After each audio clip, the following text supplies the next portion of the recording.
Vous savez que, d'abord, bonjour à tous. Excellente année à vous tous et à vos familles.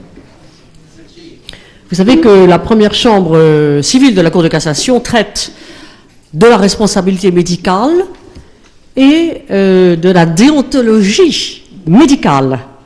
Voilà pour l'introduction. Alors, comme il se trouve que je suis également depuis longues années président de la commission des clauses abusives, j'ai comme secrétaire général de cette commission Charles Le Corollaire, qui est d'ailleurs lui-même fils de magistrat et qui sait comment construire ces slides, diapositives, qui demeurent un mystère pour moi. Donc il vient avec moi et il aime beaucoup discourir. Il est jeune et comme vous le savez, l'avenir appartient aux jeunes. Alors, ce que nous voulions vous dire... Alors comment fait-on pour changer d'ailleurs les... Ah voilà, mettez-vous là, Merci beaucoup. Alors, vous allez sûrement être surpris si je vous dis que le droit est une matière vivante, côtoyée dès sa naissance par toute personne pour sa propre liberté. Le droit est un instrument au service de la société, c'est Portalis qui nous l'a dit, l'un des rédacteurs du Code civil. En vérité, vous aurez compris que le juge est, exactement comme le chirurgien, confronté à un texte qui est comme un corps humain. C'est-à-dire que nous rencontrons, comme vous, les difficultés, textes difficilement applicables, dépassés, nouveaux, insuffisamment précis, incompatibles avec d'autres textes. Comme vous, les chirurgiens, vous rencontrez la maladie, les accidents, les malformations, l'usure du temps. C'est exactement le moment où l'on souhaiterait être soit un juge, soit un médecin chinois. Le médecin chinois maintient l'équilibre harmonieux de la bonne santé. Il est rémunéré en fonction des malades qu'il n'a pas, comme vous le savez, dans sa clientèle. Il maintient les gens en bonne santé. Et que fait le juge chinois? Comme le médecin chinois, il maintient les relations sociales en bonne harmonie, qui doit se rétablir entre les belligérants de manière amiable. C'est une obligation sociale, exactement comme au Japon, exactement comme dans de nombreux pays, et nous ne nous leurrons pas, exactement comme en Grande-Bretagne, où l'on doit se mettre d'accord et où l'on n'a accès dans la salle du juge que pour faire acter l'accord, et très rarement pour se faire juger, ce qui va prendre des siècles. Là où l'on consacre 10 minutes à un procès en France, il faut 3 semaines en Grande-Bretagne parce que toutes les preuves sont obtenues de manière orale à l'audience, ce qui est assez incroyable, ce qui d'ailleurs, pour la petite histoire, crée une grande difficulté. Nous ne serions pas d'accord du tout avec ce système-là. Pourquoi? Parce que les preuves sont obtenues à l'audience, ce qui est pour nous une espèce de violation du principe de la contradiction, parce qu'on ne peut pas se défendre. Et ce fut un grand débat au moment des procès de Nuremberg. Allait-on suivre la procédure anglo-américaine sans prévention, sans annonce des incriminations, c'est-à-dire que l'on découvrirait à l'audience tous les reproches qui seraient formulés contre toutes les personnes poursuivies, ou allait-on choisir la procédure russo-française ou franco-russe, c'est-à-dire avertir à l'avance en signalant les actes d'accusation par avance, et ce fut la procédure, si je puis dire, plus civilisée franco-russe qui a été choisie. On a signalé à l'avance. Alors donc, il faut se mettre d'accord, comme je disais, en Grande-Bretagne, et il le faut aussi aux États-Unis. Vous le voyez bien dans tous les films, ce qu'on appelle le plea bargaining. On doit se mettre d'accord, même en matière pénale. Alors, devant le juge chinois, on devait évidemment se mettre d'accord. Si on n'avait pas réussi, on avait manqué à la règle sociale, on avait le droit de se présenter devant le juge, mais on était d'abord battu. Et je dois dire que parfois, c'est une tentation qui saisit le juge français. Et alors, comme vous savez, le tempérament français est très belliqueux, Jules César, déjà dans De Bello Gallico, la guerre des Gaules, nous disait « Les Gaulois sont querelleurs, batailleurs et jaloux ». Et Dieu sait qu'Alexis de Tocqueville a encore décliné longuement de la démocratie en Amérique ces questions-là. Et il rappelle que les Français sont si attachés à l'idée d'égalité qu'ils pourraient renier une partie de leur liberté au profit de l'égalité. On le voit d'ailleurs à peu près tous les jours en France encore. Bref, le législateur veille pour faire que, comme nous ne nous mettons pas d'accord spontanément, pas du tout, nous aimons plaider en France, Et donc, il faut quand même tenter de trouver des voies de pacification, de simplification de l'indemnisation, notamment donc des dommages corporels soufferts par les victimes des produits de santé. C'est la loi du 17 décembre 2015, action de groupe en matière d'usagers du système de santé. Alors, on nous signale tout à l'heure, comme on dit à la campagne en Normandie, qu'il existe plus de 480 actions engagées au Québec, je crois, mais c'est parce qu'au Québec, on a pour 8 millions d'habitants, ce qui laisse augurer d'un chiffre redoutable en France. Or, on n'a pas au Québec tout ce système extraordinaire de solidarité nationale que vous connaissez, qui est d'abord l'ONIAM, hein, l'indemnisation des accidents thérapeutiques sans faute, liability no fault. On a tous les fonds d'indemnisation de l'amiante, de l'hépatite C, de ce qui intéresse HIV. On a, même l'ONIAM intervient bien sûr pour d'abord indemniser, puis exercer un recours s'il le faut, pour actuellement alors les victimes de l'isoméride, de l'hormone de croissance, des prothèses PIP, de la vache folle H1N1, etc. Bon. Et donc, tout cela, et bientôt, d'ailleurs, je crois savoir, enfin, c'est Radio Couloir qui m'informe, peut-être tort, que le prochain, puisqu'il est toujours convenu d'appeler cela des scandales de santé publique, le prochain scandale, comme aurait dit Georges Marchais, scandale de santé publique, je crois que ce serait les scanners. Parce que les scanners donnent beaucoup trop de radiation. Il faut donc privilégier les IRM, mais si un patient demande à un médecin de prescrire un scanner, le pauvre malheureux médecin, il prescrit le scanner parce qu'il sait que ce sera le seul moyen peut-être que l'individu se sente soigné, hélas. Alors il nous reste cependant d'autres victimes qui ne sont pas encore dans des groupes constitués. Alors dans l'affaire PIP, c'est Charles qui a recherché le nombre, 20 à 30 000 victimes seraient concernées. D'ailleurs, je précise que les prothèses PIP sont implantées depuis très longtemps, vous le savez, depuis bien des années, donc en réalité, à travers le monde, il y en a énormément. Alors, je vais laisser la parole à Charles qui brièvement va vous dire, mais j'interviendrai au fur et à mesure. La vision du magistrat, tout vous a été dit, mais pas tout à fait tout. Nous avons encore des choses à vous révéler. Écoute. Donc, ce qu'on vous proposera avec Madame le Président, donc c'est rapidement souligner donc les quelques difficultés qui peuvent se poser, notamment en ce qui concerne donc les différentes lourdeurs, lenteurs et les risques juridiques qu'on a pu analyser, notamment en matière de lien de causalité, éventuellement l'intervention de la Cour européenne des droits de l'homme en ce qui concerne typiquement l'action de groupe santé et bien entendu les règles de prescription. Et ensuite, quelques points en particulier, justement, sur quels sont les préjudices concernés. C'est une grande question, à la lecture, certes corporelle, mais préjudice corporel, quid exactement? Quel est le périmètre concerné? La problématique, il n'y a pas de réparation en nature, et également un focus premium sur le secret professionnel. Donc on vous l'a expliqué rapidement et donc là on va revenir très vite sur cet aspect. Donc c'est l'article 189 de la loi du 17 décembre 2015, excusez-moi, qui introduit donc l'action de groupe santé et donc nous attendons la décision du Conseil constitutionnel afin vraiment que la loi puisse être promulguée. Donc on aura essentiellement deux types d'actions en responsabilité. Bien entendu donc l'action en responsabilité contre le producteur d'un produit de santé défectueux, par exemple laboratoire pharmaceutique, mais également celle du professionnel de santé quant à l'utilisation d'un produit de santé. Et c'est également ce scope qui peut être très intéressant pour le public qui est le vôtre. Et alors, justement, ici, il est fait mention de préjudices, de situations similaires ou identiques. C'est exactement l'illustration de ce que Maître Chapeau nous disait tout à l'heure, à moins que je ne me trompe. C'est oui. C'est ce qu'on appelle l'action test en Grande-Bretagne. Une action est jugée et elle s'appliquera à 12 000 ou 12 millions, par exemple, d'usagers bancaires, comme ça a été le cas. On rend une décision et elle sera automatiquement... Il faut dire aussi que les Britanniques sont des gentlemen, les banquiers notamment aussi, donc ils appliquent la décision directement. Bon, très bien. En Allemagne, il y a eu aussi une action qui a concerné des dizaines de milliers de victimes d'une banque aussi, et donc on a créé aussi en Allemagne une espèce d'action test de la même manière.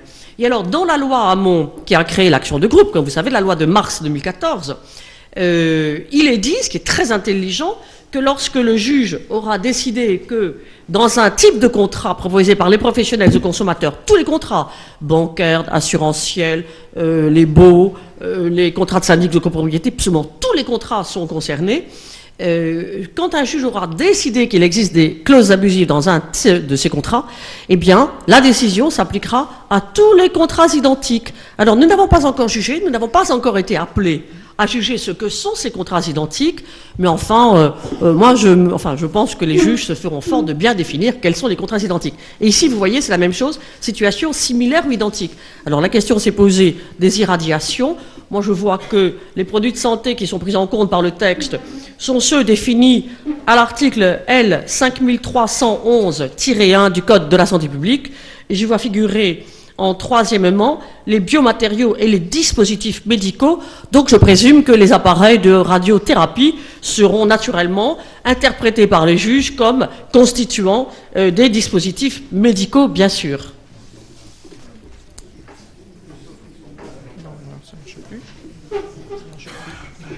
Non, alors ça ne marche pas. Est-ce que vous allez là-dessus? Bon, on va prendre ça à la main. Là, vous êtes resté trop longtemps dessus. C'est bon. Ah non, c'est pas possible, hein? Il n'a pas commencé... Alors...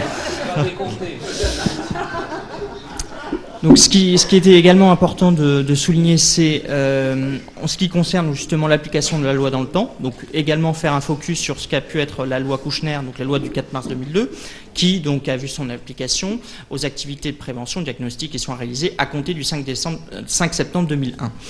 Là également, est-ce qu'avec le nouveau texte sur l'action de groupe santé, est-ce qu'on ne va pas assister à de nombreuses actions devant la Cour européenne des droits de l'homme pour atteinte au respect des biens? Voilà. Exactement, merci. Oui, parce que, vous voyez, la loi Kouchner a dit toutes les obligations, toutes les charges de la preuve, enfin tout ce qui a été défini et les principes de responsabilité ont été appliqués aux soins. La loi est entrée en vigueur le 7 mars 2002, c'est une loi du 4 mars 2002, mais elle est entrée en vigueur le 7 mars 2002 avec application aux actions de diagnostic et de soins réalisées de manière rétroactive à compter du 5 septembre 2001.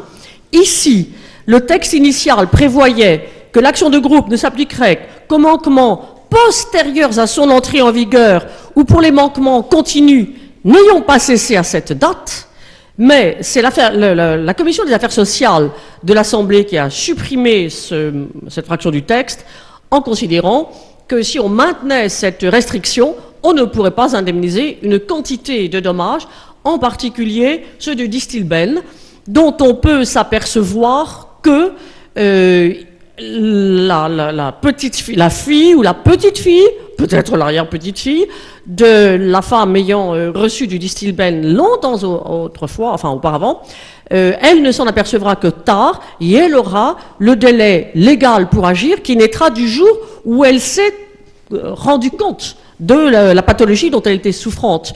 Donc tous les anciens produits de santé seront en cause. Ça fait partie des fragilités que nous allons vous souligner. C'est qu'en réalité, l'article 1386-1, les articles 1386-1 et suivants du Code civil, qui sont la transposition de la directive sur les produits défectueux, visent, pour une question économique, pour une question de progrès économique et par conséquent de progrès social. Ce texte vise beaucoup, je pense que vous l'avez tous compris, à protéger les producteurs de produits défectueux au détriment des victimes individuelles. Alors la jurisprudence essaie d'appliquer de manière équilibrée la protection, mais le texte ne protège donc que les producteurs et finalement pas les fournisseurs et surtout pas les utilisateurs que vous êtes, les chirurgiens. Le producteur, lui, est protégé par une prescription de 10 ans, c'est-à-dire aucune action ne sera plus possible 10 ans après la première mise en circulation du produit sur le marché, le producteur, sauf s'il a commis une faute. C'est-à-dire, sauf s'il a trop manifestement mis sur le marché un produit qu'il savait nuisible, enfin en substance. Mais alors, lui, le producteur est protégé, mais pas le fournisseur, ni l'utilisateur, ni le prestataire de service qui utilise. Alors, nous avons aussi, pour ce qui intéresse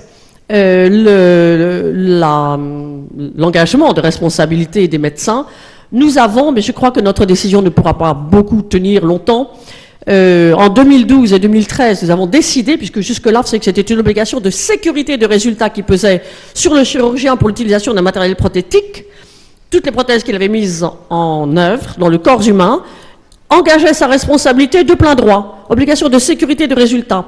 Et puis voilà que se sont manifestées de graves difficultés, notamment les prothèses PIP, etc. Alors est-ce qu'il est, c'est très grave, d'engager, les médecins ne sont pas assurés, on s'en doute, on pense qu'ils ne sont pas assurés à la hauteur de... C'est très compliqué. Et la Cour de cassation qui tâtonne toujours en matière de quantification de la responsabilité est venue dire en 2012 et 2013, il faut démontrer la faute du praticien.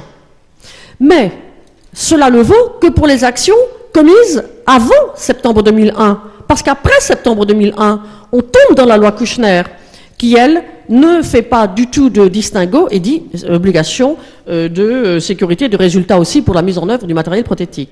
Je ne vous dis pas l'avenir des pauvres médecins.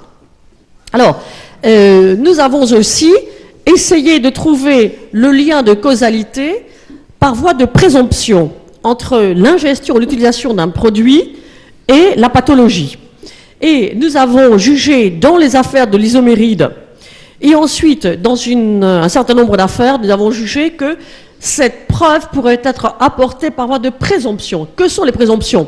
Ce sont des indices, ce sont des fragments, c'est une conjonction d'éléments précis et concordants et graves qui permettent au juge, les lumières du juge, dit le texte, de définir qu'il y a une preuve. Alors que ce ne sont que des bribes d'éléments factuels qui nous permettent de décider que l'acte a existé. Bon, alors, la France est le seul pays, enfin vous le savez mieux que moi, qui établissent des présomptions pour ce qui intéresse la sclérose en plaques avec la vaccination de l'hépatite B. Aucun autre pays européen n'est concerné, et aux États-Unis, on entend dire que toutes les expertises tendent à démontrer qu'il n'y a pas de lien. Bon. Et alors, en France, nous en sommes toujours aux présomptions, exactement comme d'ailleurs pour le Distilbène. Est-ce qu'on a les présomptions qui nous permettent de penser qu'une dame qui vomissait beaucoup, qu'une dame qui allait perdre son bébé, qu'une dame qui, etc., dans les années 50, elle est allée voir son médecin à telle période, et on se rappelle qu'elle avait pris un médicament après avoir pris le médecin, après avoir vu le médecin. Est-ce que ça, c'est une présomption qu'elle a absorbée du Distilbène? Les présomptions sont abandonnées à la lumière du juge du fond, pas du juge de cassation, qui lui règle le droit, et donc la présomption est très factuelle, et donc est-ce que, donc il y a des juridictions qui retiennent le lien, la preuve, la présomption, oui, elle a pris du Distilbène, et dans des cas qui peuvent sembler similaires, ce qui est horrible, d'autres juridictions disent qu'il n'y a pas, trouvent qu'il n'y a pas de présomption. Alors nous en sommes exactement au même stade pour ce qui intéresse l'hépatite B et la sclérose en plaques, donc nous avons récemment soumis des questions préjudicielles, ça c'est une actualité tout à fait récente, de même que tout à l'heure, je vais vous parler juste après d'une décision que nous avons rendue aujourd'hui à 14h, très importante aussi. Alors, donc nous soumettons à la Cour de justice, parce qu'après tout, la directive européenne dont on parle, qui a été transposée dans la loi française 1386-1 et suivant du Code civil, et qui dit en particulier que, on va le voir après, vous avez reproduit oui. Voilà, par exemple, ça va tellement vite. Bon, on va rester à la Cour de justice pour le moment. Donc, nous avons dit, est-ce que, alors, il a une sclérose en plaques, alors les questions, voilà les questions que nous avons posées à la Cour de justice. On pose les questions de manière très progressive à la Cour de justice. Il faut savoir que tous les pays posent des questions à la Cour de justice, et lorsque la Cour de justice répond, dit pour droit que, ce droit-là s'applique instantanément dans tous les pays de l'Union européenne. C'est extrêmement intéressant. C'est pour ça que nous ne devons pas hésiter à poser ces questions, parce que c'est un rôle utile pour tout le monde. Alors là, c'est pour l'hépatite B, mais justement, nous avons dit pour un produit de santé de manière très large, pour que la même solution soit retenue dans tous les pays, éventuellement. Est-ce que l'article 4 de la directive s'oppose à ce que le juge du fond puisse trouver une présomption? Deuxièmement, si le truc ne s'oppose pas, est-ce que la présomption peut être abandonné à la connaissance du juge du fond, ou doit être contrôlé, etc. Donc, nous allons avoir une réponse très bientôt de la Cour européenne des droits de l'homme. Bon. Après, oui, parce qu'elle a répondu oui sur une autre question. Parlez d'autres questions. Parlez-vous d'autres questions. Alors ensuite, on est toujours, ce qui est assez intéressant pour le spectre qui est le vôtre, c'est d'avoir là en connaissance de cause, excusez-moi, la jurisprudence de la Cour de justice de l'Union européenne qui rend fréquemment des arrêts en matière de produits défectueux. Notamment un arrêt très important qui a été rendu le 5 mars dernier, donc 5 mars 2015, excusez-moi, à savoir deux questions étaient posées à la Cour de justice de l'Union européenne. Est-ce qu'un produit médical posé dans le corps humain, donc exemple un stimulateur cardiaque ou une prothèse mammaire, peut-il être considéré comme défectueux lorsque des produits appartenant au même groupe de produits présentent un risque de défaillance sensiblement supérieur ou qu'un nombre significatif de produits de la même série ont connu un mauvais fonctionnement? Et si oui, les coûts de l'opération de retrait de produits et de pose d'un autre stimulateur cardiaque constituent-ils, oui ou non, un dommage causé par lésion corporelle au sens de la directive? La Cour de justice de l'Union européenne a répondu oui aux deux questions. Donc, à la lecture de cet arrêt, dès lors qu'un consommateur possède dans son corps un produit appartenant à un groupe ou une série de produits présentant un risque de défaillance supérieur à normal ou nombreuses défaillances, celui-ci est systématiquement considéré comme défectueux. Ainsi, l'ensemble des conséquences dommageables de l'opération d'extraction, et on pense notamment à l'affaire PIP, si elle est nécessaire pour éliminer le défaut d'un produit considéré, ce qui doit être déterminé par le juge, bien entendu, pouvoir souverain du juge du fond, et doivent être prises par le fabricant du dit produit défectueux. Et on pense aux couvertures d'assurance.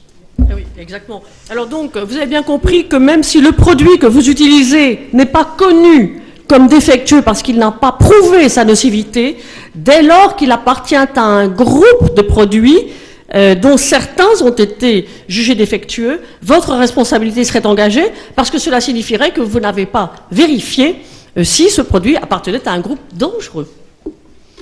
On passe. Alors, nous avons aussi une autre question très grave, c'est la question de la QPC, question prioritaire de constitutionnalité que nous avons posée cet après-midi au Conseil constitutionnel. Il faut reconnaître que la loi Kouchner est assez étrange, mais je parle sous le couvert de l'assureur qui est ici présent et qui doit souffrir 1000 morts à l'heure qu'il est. C'est que les établissements de soins et de santé sont, vous le savez, responsables de plein droit, sauf preuve d'une cause étrangère pour les contaminations nosocomiales, vous le savez. Mais les médecins qui exercent à titre libéral ne sont responsables d'une maladie nosocomiale qu'en cas de faute prouvée, dit la loi Kouchner. Et voilà que la victime d'une contamination nosocomiale chez un médecin privé pose la question que nous avons transmise en effet au Conseil constitutionnel.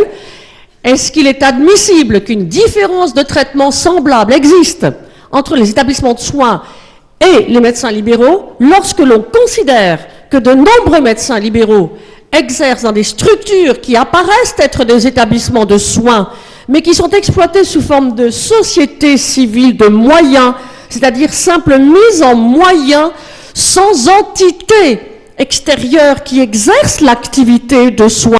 Parce que la clinique, si c'est une société anonyme, si elle est une SARL, elle est l'entité qui exploite l'activité de soins. Mais dans une clinique où il y a, apparemment elle s'appelle clinique, mais il n'y a que des médecins libéraux additionnés et qui mettent en commun les appareils, eh bien, dans ce cas-là, le patient qui croira s'être adressé à un établissement de soins devra prouver, preuve à peu près impossible à réunir, à rapporter, comment peut-on prouver qu'un médecin n'a pas pris tous les soins pour éviter la contamination. Et comment prouver que, parce qu'il n'a pas frotté avec, je ne sais pas, un antibiotique avant, c'est de là qu'est née la contamination. Donc il faut non seulement la preuve de la faute, mais du lien de causalité avec le préjudice. Donc c'est vrai qu'il y a un système de santé. Alors, à l'origine, les débats parlementaires nous montrent que si le législateur, en 2002, n'a pas retenu la faute de plein droit du médecin libéral, c'est en particulier à cause du coût assurantiel possible et de la difficulté avec les tables actuarielles dont on dispose pour calculer le risque. Quel est vraiment le risque d'un médecin libéral? Est-ce que ce sera 1 sur 10 000 ou 1 sur 1000, enfin, etc. Donc l'assureur va peut-être nous en parler tout à l'heure, c'est très compliqué, mais donc nous aurons une réponse du Conseil constitutionnel dans un délai de 3 mois, puisqu'il a 3 mois pour décider. Alors, on va aller rapidement, parce que je crois qu'on a un peu dépassé. Oui, nous avons également, vous avez vu que dans le nouveau texte, en matière de droit de la consommation, on peut réparer le dommage collectif par une réparation en nature. On peut indemniser par une réparation en nature.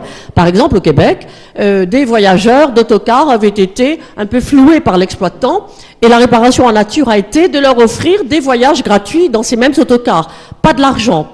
On peut donc, dans le droit de la consommation, fournir un nouvel appareil pour remplacer celui qui est défaillant, etc., etc., ou une nouvelle connexion à un autre service. Mais en droit de la santé, on ne l'a pas prévu, parce que de manière invariable, depuis 2003, nous avons jugé à plusieurs reprises que jamais on ne pouvait imposer à une victime d'un accident médical de minorer, d'ailleurs aucune victime d'aucun accident, d'aucune sorte, même un dégât des eaux, un incendie, etc., on le peut contractuellement si l'assureur, c'est son propre assureur qui nous indemnise, il peut obliger à minorer le préjudice, à réparer, etc. Mais quand c'est quasi délictuel, quand c'est délictuel, quand ça vient d'un tiers, le tiers doit tout réparer et on ne peut pas obliger la victime à minorer son préjudice. Donc, on ne peut pas obliger quelqu'un à faire remplacer sa prothèse qu'il fait souffrir, on ne peut pas obliger quelqu'un à prendre des antibiotiques pour traiter la maladie nosocomiale qu'il a contractée dans un établissement de soins allopathique, bien sûr, parce que c'était une affaire dans laquelle l'intéressé s'était tourné vers les médecines parallèles. On peut le comprendre. Après être tombé malade dans un hôpital ou une clinique, eh bien, il n'avait plus confiance. Donc, il ne voulait plus de médicaments allopathiques. Et donc, on ne peut pas l'obliger. Donc, pas de réparation en nature en matière de choses de la santé. Oui, alors, on a du mal à comprendre également dans ce texte ce que sont les préjudices corporels que le juge devra définir ou que la Convention, par le biais de la médiation. Vous avez bien compris que la médiation ne pourrait avoir lieu que si toutes les parties le demandent. Bien sûr, parce que sinon elle est vouée à l'échec, même pas la peine de la mettre en œuvre. Hein. Donc le texte dit bien à la demande des parties, la médiation, naturellement. Bon. Et donc, en l'espèce, il faut définir les préjudices corporels concernés. Alors là, je ne sais pas, j'ai peut-être pas trop écouté ce que vous aviez dit de manière savante tout à l'heure, si vous avez exactement traité cette question-là, pardon, hein. Mais moi je me demande encore ce que sont ces préjudices corporels. Quand je pense qu'on s'est échiné, les experts, nous-mêmes, pendant des décennies, à établir cette belle nomenclature d'Antillac, je me rappelle avoir été un expert, j'ai emprunté vos choses, j'ai été entendu comme expert par la Cour de cassation à l'époque. Et donc, on a la nomenclature d'Antillac, et maintenant il faut trouver d'autres préjudices, définir des préjudices. Est-ce que cela signifie que l'on ne pourra réparer que les préjudices identifiés par avance comme étant liés, et tout autre préjudice, par exemple, la cécité ou la gueusie et l'anosmie liées à ce produit, etc. Mais si voilà qu'on a une sciatique, elle ne peut pas être liée au produit médical concerné. Est-ce que c'est ça l'idée? Est-ce qu'on aura une expertise médicale? Mais il faudrait dire une première expertise médicale pour arriver à définir quel préjudice. Parce que, ou est-ce que ce sera tout simplement tous les préjudices de la nomenclature d'Antillac? Ça, franchement, pour le moment, on n'en sait rien.